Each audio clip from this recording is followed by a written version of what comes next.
Welcome to Stories of a Volunteeraholic. My name is Amy Tiemeyer, and I'm the author of the book.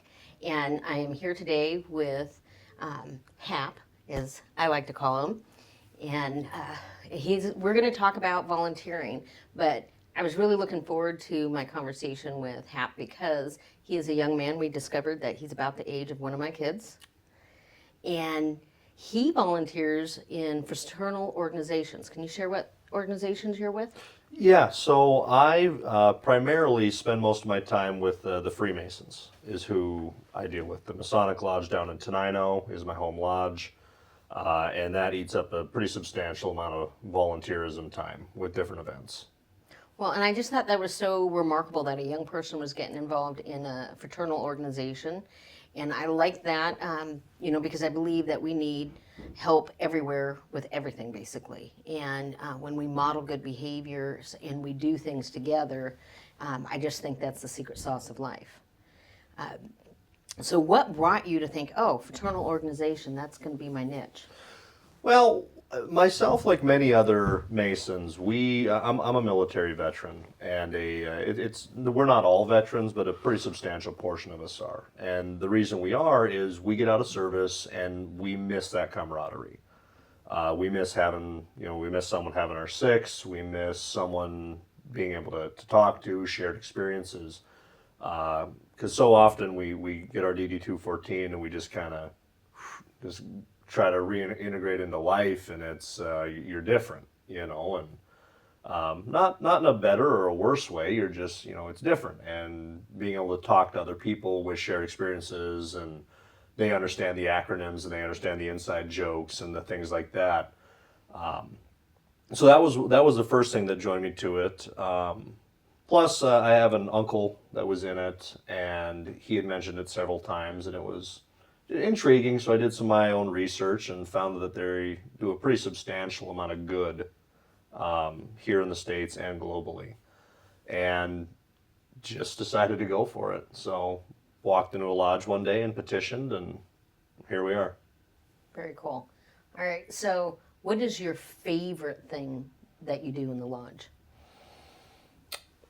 Favorite, just in general, or like a singular activity that we've done so far? Either. Okay. Probably my favorite singular activity we do is something that we do at our lodge. We actually absorbed another lodge because they unfortunately couldn't keep their head above water, so we had to take them in. They had a fundraiser, which is now ours, called White Sock and Wig Night, where we come in, we are all in our three-piece suits, but we wear white socks and we wear some kind of a wig, so you get people in there with Pippi Longstocking wigs, and we actually, one of the past Grand Masters, so the former top dog in the state of Washington, Masonically speaking, he has a bright red Pippi Longstocking wig that he wears, and he's a former corrections officer. He's a real kind of looking guy, super nice guy, but just seeing him walk in with that is, and how it operates is the current Grand Master comes, and that's that year's head for the state. And he comes in, and it's basically a roast.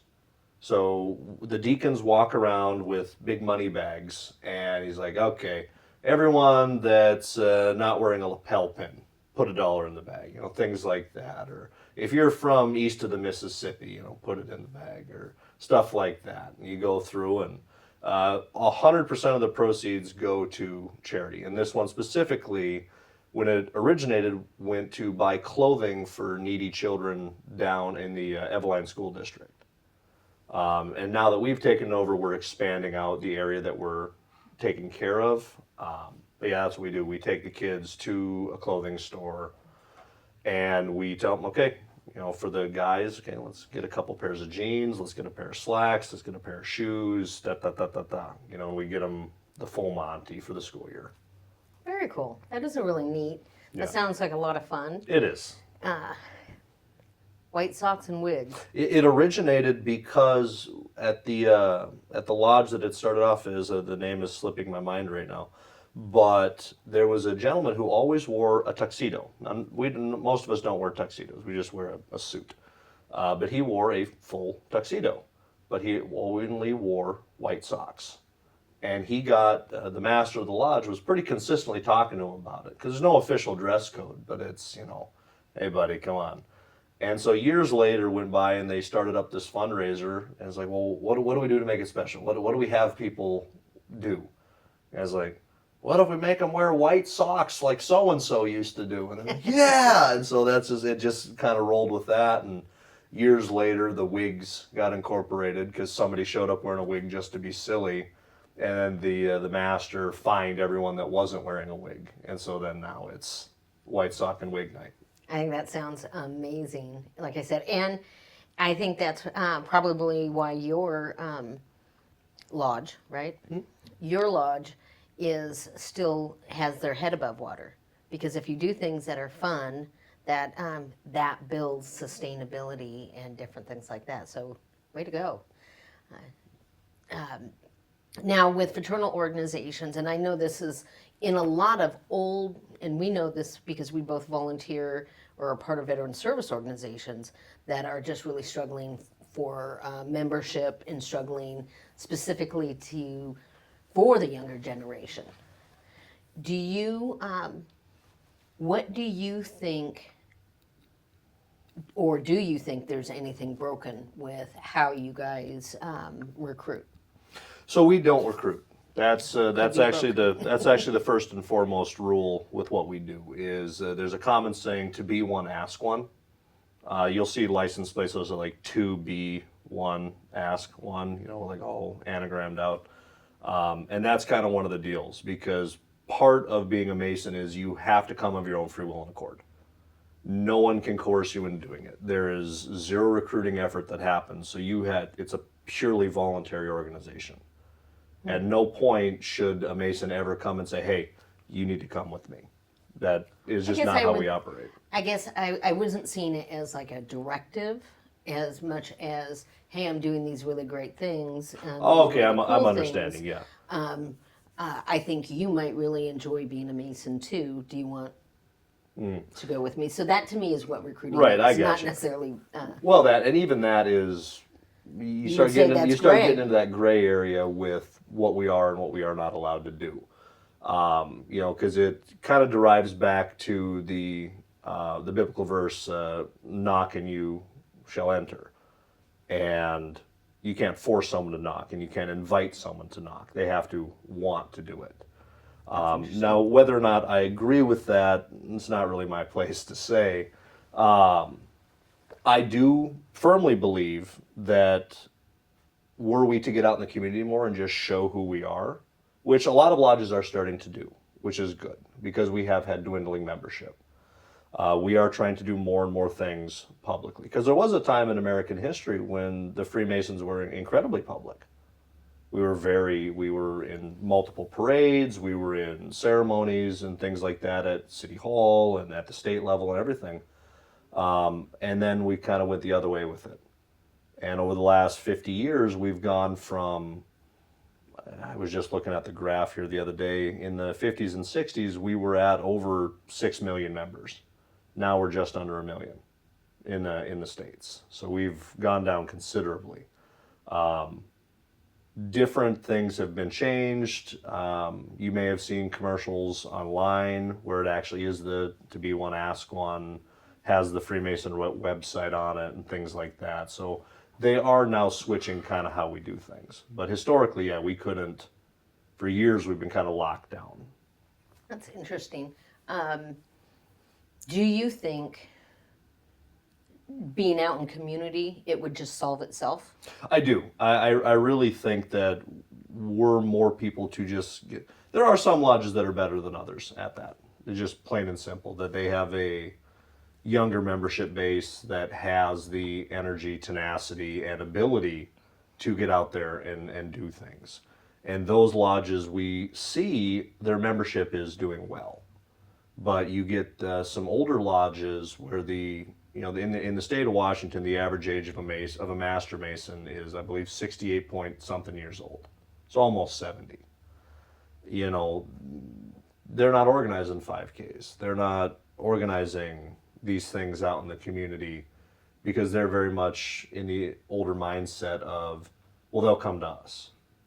which many of them do, but it's a very fine line, and it becomes a very heated discussion when you actually open that can of worms up with people. Well, but I'm going to bring that back to veteran service organizations too.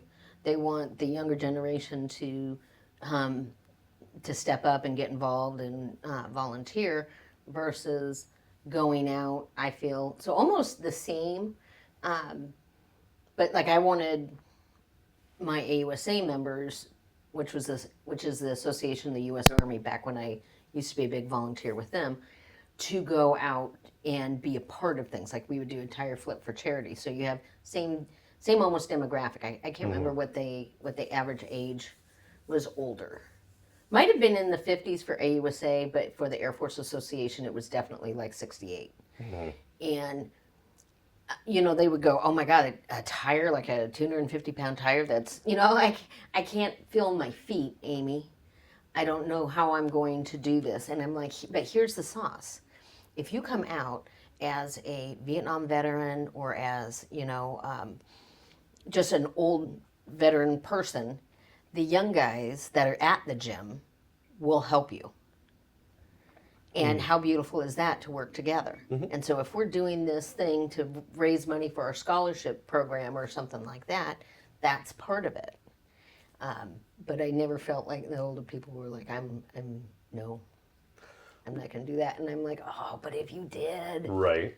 One problem that I see a lot of times whenever you're dealing with an organization that it is very top heavy age wise, it almost disattracts younger people, and even those that come in. One of the problems that they face often, and you probably experience this, you have the people that have been doing this forever, since the dawn of time.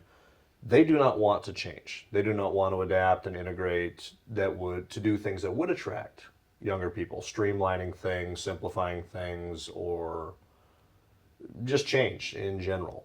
And one of the big problems with that is, you get somebody that's young, hot to trot, that's, full of vinegar and ready to go and take this on. And then they get the brakes pumped on them.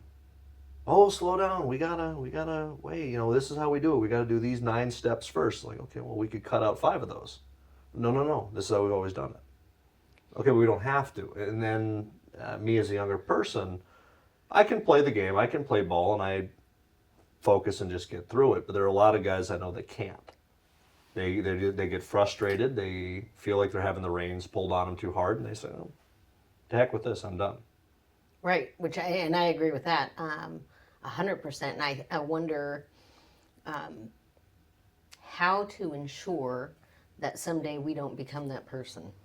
And there is the problem right there, because everyone gets integrated into their own ways. You really do.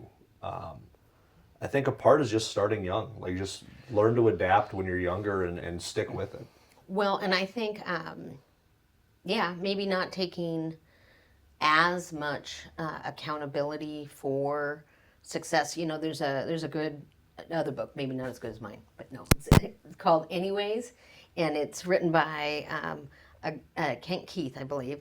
And he said, like what you build over a lifetime can be taken down in a night. Build it anyways. And he wrote the Paradoxical Commandments, and it's some people give Mother Teresa credit, but she did not write it. Kent Keith did. But his book, Anyways, I love, because I think it talks, it has such a great spirit of volunteerism, of even just your personal ethics. Just be who you are authentically. Build the programs and things, not necessarily for this great, grand castle of stuff that can be taken down in a night, but you're building it because to me, the journey, your whole life should also be part of the reward. Like, it's fun. That was probably a really great night, the White Sox and perfect way to do a fundraiser and have a lot of fun doing it. Yeah. Well, and it's in the little things, I'm quoting Lord of the Rings, and I'm probably quoting it incorrectly, but there was a part where Gandalf had said, it's very often it's not the armies or the great heroes that change the face of the world. He says it's the good in the little things that keeps evil at bay. And I fully believe that. It's not, we're not going to end world hunger tomorrow. We're not going to end child poverty. We're not going to, the Rotary Club has been working for decades to eradicate polio. They're almost there. There's only 2 countries that still have active polio cases, but they're almost there. But it's taken, we're creeping in on the better part of a century. It doesn't get done overnight. It's not one guy out there doing it. It's multiple people doing little things. Our White Socket Wig, yeah, we did good. We raised, I think, $6,500 this year. So that's going to buy a fair bit of clothing. And then the money that's left over we use to buy tablets that connect to the Timberland library system, so that the tiny schools that don't really have a good library can actually access books for the children. Nice. That's not going to end child illiteracy, and that's not going to clothe every child in America, but it's something. Right. It's the little things that if everyone does it and adds up, like us, $6,500 for one fundraiser for the year. We do other things too, but that's kind of what we're known for at this point. But when you add up Freemasonry as a whole in the U.S., somebody just presented this statistic in Lodge here a few months ago. $28 million a day comes out of Masonic-based organizations and Masonic charities into charity and goodwill every day in the U.S. That's a very cool number. Yeah, it's to be a massive. part of. Yeah. Yeah. But it's the little thing, this lodge doing $6,500, this lodge doing a couple thousand, this doing that, Right. And that's where it adds up. It's in the little things. All right. Well, thank you. I have one last question for you. I get a lot of grief for saying volunteeraholic. A lot of people feel like there's a negative connotation to it. And I feel like it because I also do a lot in mental health space and different things like that. I like the word because I feel like you can go too much or too little, different things like that. Other words that have recently been thrown out at me is it should be voluntologist or voluntology. Oh. Do you like volunteeraholic, voluntologist, or voluntology? Just out of curiosity. So are you a Golden Girls fan at all? I am. Okay. You remember the episode where Rose volunteers herself into a heart attack? No. Okay, she's involved with like 19 different charities, baking a cake for the neighbor kid's wedding, just all this stuff, and she drops down from a stress-induced heart attack, or something similar to a heart attack, some kind of infarction. And I think they use the word volunteeraholic, and I like it. I like the term, so. Very cool. Thank you for that. Well, that brings us to a close, and so I want to thank everyone for joining us, and definitely you can find me on social media, Amy Tiemeyer. Check my book out, Stories of a Volunteeraholic. It's on Amazon and Barnes & Noble. Thank you so much for being my guest today, Hap, and Pleasure to be here. Might have you on again because Oh, boy. I think we have lots of good conversations, and I enjoy what you do. So thank I you look forward for to it. everything.